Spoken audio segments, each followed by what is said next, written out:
This video is made possible by my patrons on Patreon.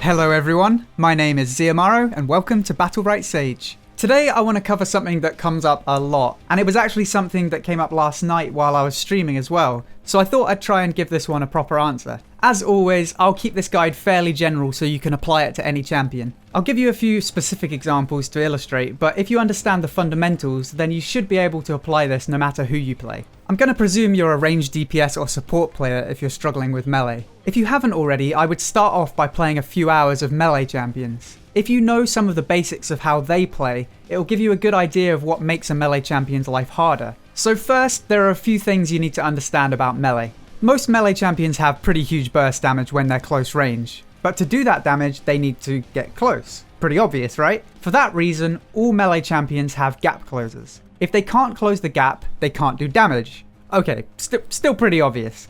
Ranged DPS and supports, on the other hand, mostly have mobility skills designed to kite. For that reason, most melee champions have more than one gap closer. Otherwise, they would close the gap, the ranged DPS would rocket jump away, and the melee would be stuck. And that wouldn't be very fair. So for that reason, you need to figure out what each champion's gap closers are and how they pull them off. Let's start out with counters and shields. This one is the easiest one in theory, but a little more complicated in practice.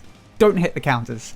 For Freya, her counter is one of only 2 gap closers. If you don't hit the counter, she either has to run towards you or use her space to close the gap. And if you still have a mobility skill, you can just answer her space with your space. Shifu and Rook's counters help with closing the gap, but there's also a survival aspect to their counters. Both of their counters make them invulnerable for a short period of time. If you want to include Sirius, he's also a melee and has a counter, but because he's a support, he may not use his counter as a gap closer. He can do it though, so be aware of that. The rest of the melee roster, apart from Croak, has a shield of some sort. Some of them reflect, and others deal damage back to you in one way or another, but ideally you don't want to hit any of those either. Most champions have a rhythm to the way that they use abilities. For example, a lot of Rooks will charge in, mouse to stun, and then counter when you start to shoot back. Freyas often stay mounted at the start of a round, they'll get up in your face, maybe throw a hammer, and then counter when you start to shoot back. Every champion has a rhythm to the way that they use these defensives. And of course, as you play more experienced opponents, they will become less predictable. But all the way up to Diamond, most players follow a similar pattern.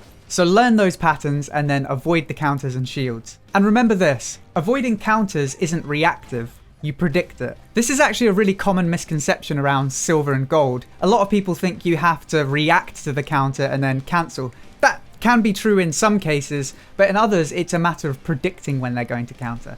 When in doubt, you can narrowly miss shots on purpose or cancel abilities to bait out the counters and shields. Next, let's have a look at abilities and reactions. So the next thing you need to learn is which abilities your opponent has to close the gap and what you have in your kit as an answer to that. Your first objective when you want to keep a melee off you is to make sure you always have one more peel than they have gap closer. That's not always possible, but that's the aim. So if they just run up to you and you instantly use an ability to kite, you've used something and they've used nothing. That's something you want to avoid. And that particular situation can be solved either through CC or better positioning, which I'll get into later. So ideally, you only want to use your kiting abilities in response to their gap closers. If you can maintain a distance when they have no gap closers left, then you've won. So using Freya as an example again, she has 2 gap closers for the most part, her counter and her space. A lot of ranged champions have more than one way to peel a melee champion, so if you play it right, you can keep her off you.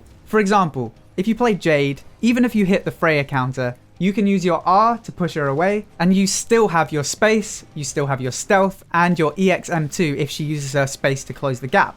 We're kind of talking about matchups in a vacuum here, and in a real game you have more than one threat, but sometimes it's easier to understand a concept when you think of a 1v1. So avoid counters and shields, and try to only use abilities in reaction to your opponents. Next, let's look at punishing. This one is a two-way street. If you waste a mobility cooldown and a melee champion still has a gap closer, they will jump on you, there'll be nothing you can do about it, so you'll get punished for it. Try and figure out which of your abilities the enemy is gonna look out for. In the case of Jade, when her space is on cooldown, that's usually a signal for people to focus her.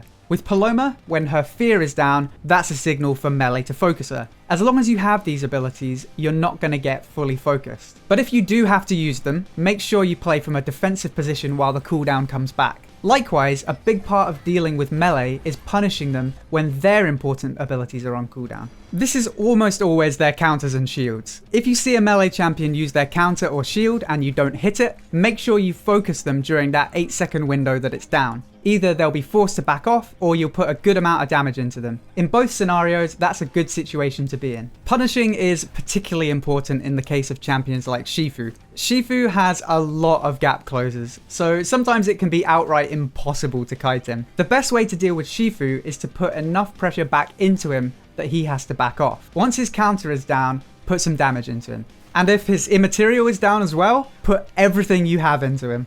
Just watch out for the in-cap. A lot of people are a little too scared of melee champions. Remember, melee champions should be scared of you too. If you constantly have an answer to their gap closers and you punish them when they have no counter, then you will always outtrade them. Finally, let's take a look at positioning.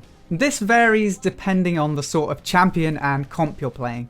If you have a melee champion on your team, you should stay behind them usually. But if you have no melee on your team, then someone has to lead the charge, and you can't just keep backing off because you'll eventually run out of map. Try and use your offensive abilities to keep them away.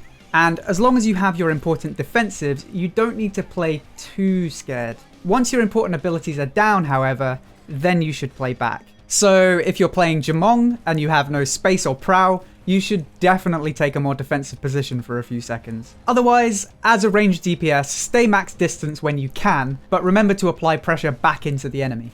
As a support, on the other hand, staying back can be sensible against aggressive melee, regardless of comp. If the enemy's melee champions have to push through your DPS to get to you, they may think twice before focusing you. Even if they do push through your DPS, you can probably punish them for that. A lot of support champions have offensive pressure, so you should play with or just behind your ranged DPS when you can. But just like with ranged DPS, when your important abilities are down, play defensively for a few seconds. So, in conclusion, avoid hitting counters, only use your kiting abilities in response to something, punish melee champions when they have no defensives, and position defensively when your important abilities are down. I hope you enjoyed this video. If you did, then please feel free to subscribe for more Battlerite guides, news, and discussion. If you'd like to help support the channel and get some unique rewards, then head over to patreon.com/battleritesage. And don't forget to check out twitch.tv/battleritesage. Until next time, thank you for watching, and I'll see you soon.